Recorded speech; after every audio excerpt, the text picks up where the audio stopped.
Happy Monday. I hope you guys have had a brilliant weekend. Welcome to a brand new video. Today we're going to be covering my team selection ahead of blank game week 27. Yes, I know it's early in the week. There's still plenty of game week 26 to go, but bear with me. This is just my initial reaction based on the information I have right now. If you're loving the content, then please do drop a like. Let's try hit 60 likes on this video. That would be absolutely amazing. Lastly, if you're new to the channel, then please do subscribe. It really helps us content creators out.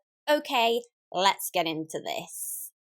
Starting off with how I'm getting on so far in double game week 26 and at the halftime stage with my wildcard still intact but my triple captain active. It's going okay. Everyone was so convinced Brentford would be a clean sheet for Arsenal. Unfortunately, Brentford snuck in one via Nordgaard in the 93rd minute. We must have just fell asleep. Just 2 points so far for Rammers, but he has Wolves to go, so there's still plenty he could get there. Trent, as my vice-captain, is yet to show up. A full rest for him and Robertson in the first game was not a complete surprise, but still a tad frustrating. The first of my single game week players, Cancelo, was less than disappointing with just the 1 point. I was hoping for a little more. I know plenty sold him on a wild card, so it would have really been a really great boost if he'd managed to pull something magical out of the bag against Spurs. Unfortunately, Spurs were on it this weekend and wow, they're a bit of a booby team for City really, aren't they? And they've managed to get a couple past them before, and I really didn't kind of bring that into my consideration when considering Cancelo. Either way, I'm happy to have him still. I still think he's an amazing player, but 1 point is just not great. Kilman was done out by a single goal, so just the 2 points from him against Leicester. On a side note, Aït-Nouri looked absolutely fantastic in that match. So those of you that have him, I'd be more than happy with that performance. He looks good with things going ahead. And if you don't have him in your team, then as long as he keeps getting those minutes, then he's definitely one to watch or consider for your team. So my defence is disappointing so far, but my midfield helped at least make this midway point a happier place to be. Salah, you beautiful man. I don't have much luck with the triple captainship, especially in the previous few seasons. So a return from Mo was absolutely amazing. I absolutely lost it. He got his 150th goal and I was absolutely buzzing from just a triple captain return. Anything else from here on out for the rest of game week 26 is an absolute bonus for me. The Jota injury and Weghorst flag really stuffed over my plans for Weghorst and Son this game week. So when I brought Saka in for a -4 and he scored, it meant an awful lot after Weghorst pulling up trees. Oh, when I saw that he got an assist and then he just kept returning, I was like, oh no, what have I done? But yeah, Saka just absolutely made me feel a lot better. I expect Wolves to be a tough one for Saka and Arsenal, so I'm happy to have some points in the bank here with this one. Bowen, oh Bowen, the 1 week I needed you to do something and you couldn't pull it out of the bag. He hit the post and got a yellow card in the final minutes. Players like Cancelo and Bowen were the reason I didn't hit the wildcard button this game week. So a little bit frustrating, as you can imagine, just getting the 1 point from each of them. It really hurt. It's almost as if they sold themselves in their wildcard teams. Conspiracy. However, I think Bruno kept himself because as single game week players go, 12 points is not a terrible return at all. I'm feeling extremely grateful, as I'm a tad worried now after seeing Spurs against City that poor Burnley are going to get absolutely trounced by Son and Kane. And, you know, Son will get another monster haul. And considering he was going to be my Bruno replacement this week, whilst Bruno's done very well, having Son going forward and him already getting 2 assists, it's a little bit kind of ouch.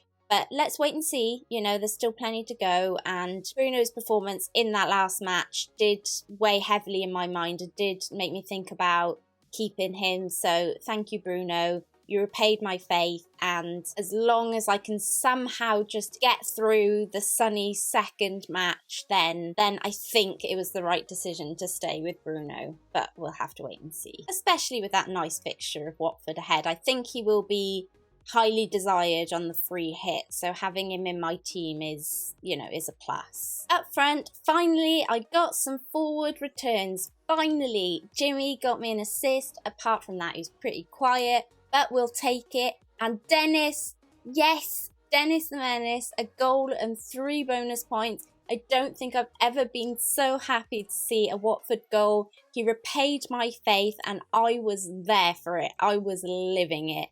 Apparently, he kind of went off injured towards the end of the match. People saying it was a hamstring, suggesting that, you know, he could be out for weeks. But then now we're kind of hearing that it might have just been a bit of time wasting, and he was taking selfies with fans after. So we'll have to wait and see with this one. It's not the first time he's bailed out on a double game week for me. So I'm just happy I've got some points in the bank with this one. King, on the other hand, get your finger out, lad. You've got some making up to do. All of that means I'm on 74, so 70 points with the -4 at the halfway stage. That has me on a green arrow to 62,941. I am over the moon, but I am very aware there are 4 more fixtures to come, with a lot of wildcarders around me who have a whole team to go yet to my 8. Potentially 8 doublers, and they have a lot of defenders and Son who absolutely worry me. But I'm feeling so grateful to be at my highest rank of the season so far, even if it doesn't last. But come on, Mo, my green arrow will hinge on you. Just to tie this up, my bench was a mess except for Livramento. 12 points, sat last on my bench with Webster injured. If Trent did fancy another day at home, you know, he just fancied another rest, I wouldn't be mad at him, because I would actually get those 12 points for Livramento off of my bench. The one time you want Trent to have time off, don't see it happening though. With that, let's move on to how I look for blank game week 27. This is my bus team, and whilst I have 11 players, this team is a little frayed around the edges, as you can see. Webster could be out injured, he missed game week 26. Trossard isn't getting full game time, and when he does play, he isn't doing anything. The only plus here really is that Livramento seems to be being played again and put in a really good performance on the weekend, so hopefully that does mean that he starts against Norwich, where it was looking unlikely that he would do. So depending on Dennis, I have 8 to 9 players playing. The main problem here is that I don't have any Spurs and I don't have any Burnley, so the decision is whether to free hit. Honestly, I'm not sure. Firstly, I have a couple of options if I don't free a hit. I could sell Trossard to Rafinha, which would give me an extra double game week a little bit down the line. And then one of the Watford lads, so if Dennis is out, then probably Dennis. However, just based on form, if Dennis is okay, then it would probably be King. And I would look to sell him to Weghorst just to get in that extra double game week player next week and cover Burnley, because Burnley will be highly covered in these free hit teams. So I have to bear that in mind. There will be loads of people free hitting this week or getting Weghorst in because he has a double game week, and potentially he could be highly captained as well. So I do really need to think about getting him in my team one way or another. You know, depending on what King does and how Watford look, that could be more difficult than it initially seems. If Dennis is out injured, then obviously it's much easier sell. However, I think just based on form, then King seems the make way for Weghorst. This would be a -4. It isn't great. I don't really want to be taking loads of hits. However, it does set me up for a couple of game weeks, and it doesn't look too bad on paper, and it gets Trossard out of the team. Then I could take a -8. Now, this is a little bat shizzle, I hear you. I could sell Bruno for Son, that is a potential option. However, with Bruno having Watford and most people getting Bruno in on their free hit, seems a bit silly to do that. So I'd actually be considering the hop off, hop on for Salah, and I would get Salah to Son. Now, I would consider KDB here as well, but I will have a look at Spurs during midweek and decide on that one. But, you know, I think so many people will have one of Son or Kane, if not both, that I really need to cover that. Now, what this does is it sets me up for coming weeks ahead, a lot of doubles coming up, and the only thing is I would need to use that one transfer to get Salah back. Now, the good thing about this particular option is that Bruno faces Man City in game week 28, which is not a great fixture. So that would actually be a really nice hop off of Bruno back onto Salah, which then, you know, keeps me going forward, hopefully, for a couple of game weeks. This also means that if I wanted to, I could consider the wildcard in game week 28 instead of using that one free transfer for Salah or potentially needing to take another hit if anyone gets injured. I leave the door open to wildcard 28 and get Salah back that way, but just gives me a much stronger team for game week 27. The only major down point here is that I'm taking a big -8 hit where lots of people will be free hitting for free. And also, if I do end up wildcarding off of the back of game week 27 and into game week 28, then I will have just spent a -8 to then wildcard straight after. So the hope would be that this team would carry me forward. If I decided, though, to hit the free hit button, this is what the team would look like. Pretty template, to be honest, but does the trick. It mainly gets Kane in, where I would have to choose between Kane and Son if I didn't free hit. It's also got me Brozier, who has Norwich. Brozier has looked really good in recent weeks. I would like him just generally going forward.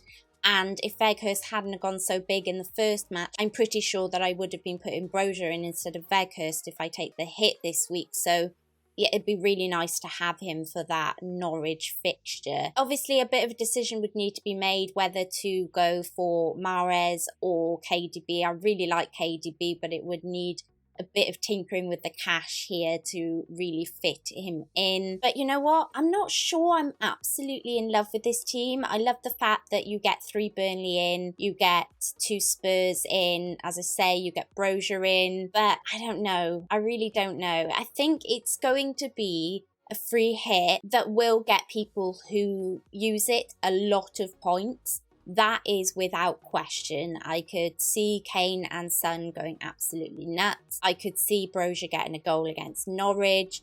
I could see Burnley keeping at least 1 clean sheet. And of course, City is City. So as long as there's no rotation from Pep, then you are in happy days there. I'm not sure I want to use the free hit. That's my only feelings on it. Now, and it is just a feeling. When I say this, it's just that I feel like there may be a better opportunity down the line. And that seems mad because you can only play the game weeks in front of you. And right now, the game week in front of me feels like, you know, a free hit just seems like, yeah, just go for it. But on the same hand, I feel like there's still a good few twists and turns to come, even though we've had a lot of the fixtures fitted in. I think there are going to be a lot of people that are going to want Chelsea down the line, City down the line. You know, a lot of these teams that if they go out of the cup or anything could happen in the coming weeks, where people have kind of piled in on Wolves and Arsenal and teams like this, City and Spurs, they are teams you may want kind of further down the line, and that's really why I didn't hit the wildcard this week and went with Salah. We're yet to see the effects of all of this, whether the wildcarders were the right way to go or whether the triple captainers were the right way to go. Look, I kind of feel like those of us that took hits this week will be using our wildcard down the line, and those that use their wildcards this week will be taking hits further down the line. So I'm pretty sure it'll even out in that respect. Whether or not to use the free hit, though, is another question entirely. If you have 8+ players and you can get to a decent team with a small hit, but you don't like that team, then just free hit it if you've got 2 free hits. However, in my case, I've only got the 1 and hopefully cover at least WILDCARDS. So in that respect, I am leaning more towards not using it, but I guess we'll see what the week brings. Captaincy will be mixed this week. Another reason why I'm not so sold on free hitting. The armband is on Bruno right now. If WILDCARDS looks good again midweek, he'll come in regardless of whether I free hit or not, and likely take the armband just because he has a double and would be in form. If not, and Sonny looks good, then he'll be an option. I'll hopefully do a deadline stream on Friday, so I will clear up exactly what I'm doing then, so make sure that you hit the notification bell so you know when I'm going live. And also don't forget to follow me on social media because I'm usually on a constant update there too. Okay, moving on to the trending transfers. Of course, WILDCARDS is at the top of that list. You know, he did really well in that first fixture. Still has another fixture to come, and obviously we'll have the double game week next game week, so it's no surprise to see him at the top of that list, you know, with at least 71,000 buys already. Interestingly enough, Salah is the second highest. Obviously he blanks, so that's a little bit interesting. I think maybe there's a little bit of kind of overflow from the previous game week potentially. Maybe people just getting him in ahead of a potential rise from the previous game week. Yeah, I mean, there's plenty of reasons why he could still be coming in, but it's a bit of a strange one. Sonny in third position, again, no surprise after his performance against City. If you can score 2 assists against City, then hey-ho, it's all good times. Ward-Prowse is an interesting one. He is one that I could bring in instead of Rafinha. Saints do have some double fixtures down the line, and would cover that Norwich fixture potentially for me if I wasn't able to get Brozier in. So he's somebody I need to have a little think about as well that I haven't currently been thinking about. And of course, Kane, yeah, he was brilliant on the weekend. Moving out, of course, is the injured Jota. Really, really sad that he got injured. He's really messed up a lot of my plans. Hoping it's not too bad and I can consider getting him back in the next couple of weeks, whether that's on a wildcard or not. Seeing Mount leave, yeah, I mean, he hasn't done very much, and obviously Chelsea have blanked and he's an easy make way for a lot of people, though Chelsea's fixtures do turn soon, so it's, you know, it's based on all these blanks, really, mainly. I think that Chelsea are kind of making way for other players at the moment. St. Maximin did pick up that injury. I know a lot of people were considering him, so that was a bit of a shock. Antonio just hasn't been in form. I'm kind of glad that I got rid of him this game week for Jimenez. Obviously, Jimenez has another fixture to go, but an assist is better than what Antonio returns, so at the moment it's done okay. And of course, Reguilón just, yeah, has that little injury, so it's not difficult to see why he's at the bottom of the list. Of course, these are just the early movers and shakers. There's still plenty that could happen this game week. You know, there's double fixtures, there's injuries that could come, so lots could change yet. So this is just how things are looking right now, and a few of these could definitely move and shake. And that's it. Thanks for watching, you guys. Please subscribe to the channel if you haven't already. I'll see you later in the week with a live stream, so have a good one. But for now, please check out the sponsors of this video, Fantasy Football Fix. Until next time, Nymfria out.